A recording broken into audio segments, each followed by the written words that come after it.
Hello मोर बंधुসকল আপোনালোক কেনেকৈ আছে আশা কৰো ভালে আছে। আজি আমাৰ এইটো গড় একচুয়ালি সেফটি ট্যাঙ্কি বনোৱা হৈ আছে।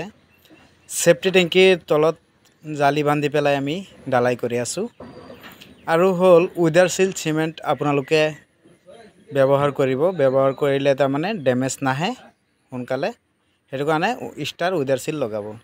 আৰু আমাৰ এটো গাতনি কেনেকুৱা সিস্টেমত কৰা হল হেতু চাওক আপোনালোকে চালে আশা কৰিছো বুজি পাব। আৰু এটা ট্যাঙ্কিত আপোনাৰ 12 ফুট বাই 6 ফুট ট্যাঙ্কিত আমাৰ ইয়াত 1600 মান ইটা গৈছে। আৰু হল কথা হল যে আপোনাৰ ট্যাঙ্কিটো বেটি প্লেনৰ পৰা গৰৰ বেটি প্লেনৰ পৰা কিমানটো হাইট থাকিব লাগে হেতু আপোনালোকে চাওক। মানে আমাৰ ট্যাঙ্কিটো একচুয়ালি বেটি প্লেনৰ পৰা ম্যাক্সিমাম 2 ফুট ডাউন থাকিলে ভাল হয়।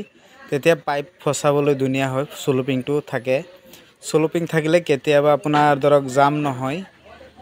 পানী জাম হলো পানী যদি বেছিকে মাৰি দিয়ে তেতিয়া জামটো এৰ খাই যায়। হেতু কাৰণে 2 ফুট মান ট্যাঙ্কিটো ডাউন ৰাখিব। আৰু আমাৰ মেইন ট্যাঙ্কিৰ পৰা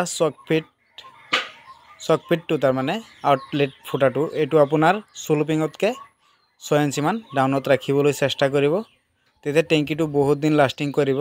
মালে তাৰ মানে ভৰ্তি নহয়। একচুয়ালি মালে ভৰ্তি কেতিয়া হয় যেতিয়া আপোনাৰ পানীটো বেছি হৈ যায় তেতিয়া মানে ভৰ্তি হৈ যায়। হেতু কাৰণে চকপিটটো ইমাৰ্জেন্সি চকপিটটো যদি হেতু হিচাপত ৰাখা যায় তেতিয়া হলে ভাল হয়।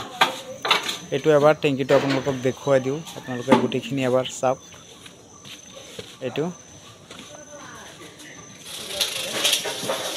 আৰু 10 ইঞ্চি ট্যাঙ্কি দিলে পটককে ধৰক লিকেজ হ'বলৈ চান্স নাথাকে। এতিয়া প্লাষ্টাৰ কৰি পেলাই এনেকুৱা যদি আপোনালোকে গোলা মাৰি পেলাই গোলাটো একচুয়ালি পুৰা টাইটকে মাৰিলে ভাল হয়।